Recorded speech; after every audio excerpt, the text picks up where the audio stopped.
Okay, you send us something truly fascinating this time. Whispers, really, of a newly declassified CIA project codenamed Sunstreak. Right. And the claim, which is just almost unbelievable, is that it was looking into the Ark of the Covenant. So yeah, let's unpack this because the rabbit hole goes deep. It certainly does. I mean, the idea alone, the CIA and, a biblical artifact, it sounds like something straight out of a movie script, doesn't it? Totally. But the material you shared, it actually takes us in an even more, well, unexpected direction. Exactly. Because what we've really dug into for you all is this captivating YouTube transcript. It's from a hypno-operator session, and it's focusing specifically on Project Sunstreak. Forget Indy, right? This deep dive goes straight into remote viewing territory, and honestly, some genuinely mind-bending possibilities. This isn't just about dusty old objects. Which for me is where it gets particularly interesting. Remote viewing. I mean, trying to get information across space and time using just the mind. And applying that to something as legendary, as loaded as the Ark of the Covenant, well, the potential insights are, let's just say, provocative. Absolutely. You flagged this transcript for us. It's quite detailed. And our mission here really is to explore it for you. We want to pull out the core findings, the most compelling ideas, cut through any static and just focus on what really stands out from this session. Okay, so maybe just to give everyone a clear starting point, can you lay out the source material we're actually looking at here? Sure. So it's a transcript, right? Documenting a session with a telepathic support person named Catalina. She's under hypnosis, guided by a hypno-operator, Ioana Sima. Got it. And the session's goal was to explore what Project Sunstreak supposedly uncovered about the Ark. Now, this exploration used declassified documents as a base, but crucially, it also drew on the perceptions of a remote viewer, identified only as Agent 32. Agent 32, okay. And here's the kicker. Catalina reportedly had absolutely no prior knowledge of this whole topic. None at all. That part is pretty significant, isn't it? No prior knowledge suggests, potentially a cleaner read, less filtering through existing beliefs or expectations about the Ark. Precisely. So our objective for this deep dive is clear. Understand what Sunstreak allegedly revealed about the Ark, specifically according to this session, and really dig into the extraordinary implications that came up. Right then, let's dive in. Let's do it. The session starts with Catalina under hypnosis, and the first images she describes relating to CIA Project Sunstreak, they're quite striking. What did you make of that opening description? What did you see? She talks about a command panel, right? In a room, lots of people watching a big screen.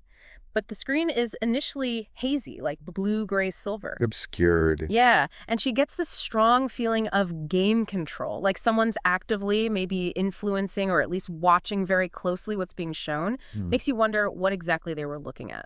That game control bit is interesting. It hints at something deliberate, doesn't it? Monitoring, maybe even manipulation, not just passive observation. The transcript also mentions the investigation had fixed and exploratory parts. Can you elaborate on that structure? Yeah, the hypno-operator explains at the start there's a structured bit with set questions, things they kind of have to ask, and then a more open exploratory part where they can follow threads from Catalina's answers in that first section. So that shapes how the info comes out. Definitely. So moving on. Apparently, the declassified documents suggested the Ark had been found, a physical discovery. But Catalina's perception under hypnosis, it went somewhere else entirely. Okay, so how did her experience differ from that official-sounding discovery narrative? Well, instead of seeing a physical box being dug up, Catalina perceived the Ark fundamentally not as an object, but as very ancient writings. Writings, not a chest. Right. Her feeling was these writings were deliberately hidden way back when, but knowledge of them always existed. And now there's this intentional process happening to bring that information, those writings, back into light. So her take wasn't finding a lost object, but more like a controlled reveal of knowledge associated with the Ark. That really changes the perspective on what it might be. It totally does. It suggests the essence isn't maybe a physical thing to find, but information to understand. Now, the transcript mentions Agent 32. The remote viewer supposedly did locate an artifact matching descriptions of the Ark. Ah, okay. So how did Catalina interpret that finding while she was under? She got this really strong intuitive hit that what Agent 32 found was actually a copy. A copy, not the original. Exactly. A carefully made copy designed to look and feel genuine. She sensed it had most of the original information, like over 90% enough to be really convincing. Wow. But she also felt the original information is still hidden, much more secretly. That idea. A detailed copy, protecting a more profound original. Yeah. It echoes concepts you find in, esoteric traditions, layers of meaning. Makes you wonder why. Gradual reveal, maybe? That's a fascinating thought, like a deliberate filtering. And this copy, according to Agent 32, held the Kufrul Tabologia, the coffer of the tablets of the law. The tablets, okay. So when Catalina was asked about these tablets, her initial vision did involve tablets, but maybe not like we picture them, like stone books. What did she see instead? Inscriptions. Etched onto an alloy, she said, a mix of stone and different metals. Interesting. And crucially, when the operator asked point blank if Agent 32's perception, the coffer of the tablets of the law, was accurate, Catalina confirmed it. She said, yes, that's what the agent perceived. Okay, so we have a kind of corroboration there between the remote viewer and Catalina, even with this original versus copy distinction. What about the content of these tablets? Okay, here's where it gets really interesting. According to Catalina, these tablets hold information about the actual origin of our species. Whoa, okay. And other information that's currently considered undivulgeable, like not just surprising stuff, too shocking for people on Earth to handle right now. Too shocking. Definitely implies something reality-altering. Yeah. Our place in the universe, maybe. What else did she sense about this content? She had this distinct feeling that something about the tablets, some part of the information, will be revealed eventually. It's not locked away forever. Right. Now, shifting gears a bit, the CIA report apparently mentioned guardian entities, protecting the Ark with unknown forces. So naturally, the operator asked Catalina about them. And what was her perception of these guardians? Who or what are they? She described multiple layers of protection. First, entities she felt weren't from Earth, like a galactic army, she called them, in military-type uniforms. Galactic army. So possible ET involvement. Seems like it. But then another layer. Entities that were human once, lived on Earth, though maybe not in physical form now. So yeah, a multi-layered security system, off-world, and maybe like energetic ones here too. That's quite a concept. A mix of potential ET oversight and maybe terrestrial stewardship of this info. The transcript also gets into needing authorization to access the Ark, right? Yes, Agent 32's info suggested only specific authorized individuals could open it, and it stays sealed until the exact right moment. Catalina agreed with the general idea, but she added a subtle but maybe important distinction. What was the difference in her view? She felt it wasn't so much about being formally authorized, like by some external group, but more about being permitted on a fundamental level, like your state of being allows it. Permitted, not authorized. Interesting nuance. And she got insights into the impact of the Ark's information. What kind of impact did she perceive? Her sense was it hits hard on all levels, not just intellectually, but emotionally too, deeply affecting. Okay. And the person who is permitted to access it initially through direct connection, not physically opening it, this person has a very high level of knowledge, sees reality in ways most people can't grasp. A sage, almost. Sort of, but here's the twist. This person might seem totally ordinary, unaware of their own potential. It suggests profound understanding isn't always obvious on the outside. That idea of the unassuming wise person. You see that a lot in different traditions. What about the right moment for the reveal? How did Catalina define that? She described it as like a convergence, an alignment of frequency and vibration of the collective consciousness, humanity's overall awareness state, reaching a certain level, a level that could handle the information, absorb it, without causing massive disruption for those still operating mostly in survival mode. She used an analogy for this, didn't she? Something about a train. Exactly, like a train switching tracks smoothly. For the information to integrate properly, guide us onto a new path, there can't be errors or disruptions in that switch. Okay. Any misalignment, she felt, could trigger a catastrophe for humanity, like the train completely derailing. It really underlines how sensitive and powerful this information is supposed to be. A potent image, highlighting potential for progress, but also peril, depending on our collective readiness. The transcript then talks about the protection mechanisms, right? How it keeps people away. Right. Agent 32's account suggested anyone trying to force it open gets met with destruction. Unknown power from the protectors. Ominous. But Catalina's perception was different again. How did she see the protection working? She didn't see physical destruction, more like work on the cerebral waves, brain activity. Her feeling was the protection operates on a totally different frequency. It interacts with the brain waves of the person trying to force access and basically makes them just suddenly lose all interest. So not zapping them, but more like a mental deterrent, a sudden, oh, never mind. Exactly. More subtle, maybe more effective. She also sensed this protective veil or layer around what she called the sphere of information linked to the arc. A veil. Yeah. And this layer, she felt, interacts with all the stories, the myths, everything humanity has fabulated, built up around the arc over centuries. Basically an egregore. An egregore, a collective thought form created by human belief and emotion. That's fascinating in this context. Why did she think that had formed around the arc? Her sense was it's tied tightly to our human spiritual search. Religions, the quest for our own essence. Makes sense. But while the essence we're seeking might be real, our religious interpretations and therefore our collective ideas about the arc are different from its actual nature. So our own beliefs might be obscuring the reality. So our collective thoughts created an energetic filter around the truth. The conversation then loops back to that initial command panel scene she saw. Yes. She revisits it under hypnosis. And this time, her perception is that there's an evaluation process going on. The entities there are assessing the right moment to release part of the arc's information, the non-integral bit, judging what the collective consciousness can handle. Okay, and where was this evaluation happening?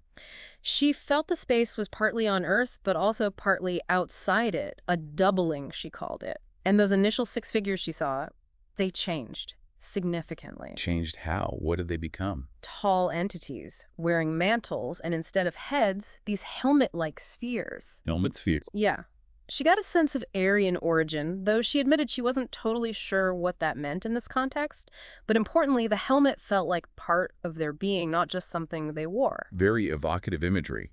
What happened next in this scene? The command panel opens up like a vertical slit. And from it, a vibration of information starts being released, specifically about the arc. Okay, the release begins. But the human reaction down here was not what the entities expected. They got agitated, she said, which led to an immediate decision. Halt the transmission, close the slit. What did they see on their screen that made them stop so abruptly? Turbulence. But get this, not turbulence among people or consciousness directly. It was turbulence at the level of Earth's structure, the planet itself. Whoa. The information's impact was like a planetary-scale earthquake, causing a distortion in the Earth's fabric. It suggests this information, consciousness, the physical planet, it's all deeply interconnected. Information with tangible force, enough to potentially destabilize the planet. The transcript then explores the effects on consciousness itself from that attempted release, right? Yes. Catalina saw a shift, a division within Earth's overall consciousness. It went from fairly homogeneous to a clear separation, a higher level, and then a level much reduced compared to before. A split. And this falling consciousness started emitting a much lower vibration, which then echoed through the remaining common level of awareness. So what did that do to people? The average person? She described it as a kind of bombardment. Mental, emotional, even hitting primal levels, information challenging their current, low-level understanding their path. It could make them doubt their own perceptions, energetically and mentally, causing real inner conflict. Sounds potentially very destabilizing for someone not ready. Was it seen as ultimately good or bad? It seemed to depend on the person's discernment. The connected individual she'd seen earlier. She saw them take a step forward, reject the negative pull, but it implies others could be really thrown off by it. Then the focus shifts to Agent 32, the remote viewer. How did he do his thing? Where and how did he conduct this session? He was in an altered state, in a totally soundproof, dark, isolated room. Somewhere on Earth, but not Area 51. She felt that was a separate deal. Okay. And interestingly, the main goal wasn't just the arc. It was more like a general exercise in pulling information on various subjects via remote viewing. So the arc was just one target in a broader program. The discussion then comes back to the original arc itself, its nature, its location. Right. Catalina saw the original arc not as solid, but as information. Existing, like fluctuating auroras borealis, northern lights, but contained in a relatively defined space. Like information weather. Kind of. Her sense was that decoding it fully happens when the shifting structure settles, like puzzle pieces clicking together. It exists, but we can't currently read it properly because of our own limitations. And physically? Is it a thing or not? Not inherently physical in itself, but it is connected to something physical that copy Agent 32 found. Got it. So the core is info, but it has a physical anchor point, the copy. The transcript also mentions the declassification of Sunstreak itself. Why now? Her feeling was it connects to the wider, ongoing release of info about UFOs, ETs. Ah, so it's part of that whole thing. Yeah, like the ARC info is the logical next step in a gradual disclosure process. It's a staged reveal. Yeah. What about the missing info? That less than 10% not in the copy? She perceived that as the real truth. The real truth. Yeah. A level of understanding we just aren't equipped for yet. It wouldn't even register as truth to us right now. Suggests our ability to perceive reality itself is still evolving. Implying our current consciousness is like a filter, limiting what we can even comprehend. What did she see happening if that real truth was fully disclosed right now? Collapse. Catastrophic collapse. Yeah. A destabilization of Earth so bad she likened it to the whole surface getting sucked into the core. Yikes. Caused by the energy of the information itself, powerful as a nuclear bomb, she said, destabilizing everything to a point of no return. Okay, that's serious. A stark warning about premature revelation. The discussion then revisits the Guardians. Yes, the Galactic Army's still there, extremely well protected, their knowledge kind of encapsulated within each of them. Where are they? Outside Earth, surrounding it, roughly, in constant motion, scanning the planet. And lots of different races involved, maybe dozens. A significant ET monitoring force. What about the human-like ones? They're focused right around the Ark's core truth. The direct protector, she saw 22 initially, then layers of 44, 66, but they're also spread out across Earth. And their purpose? Guarding the info, yes, but also slowly spreading it.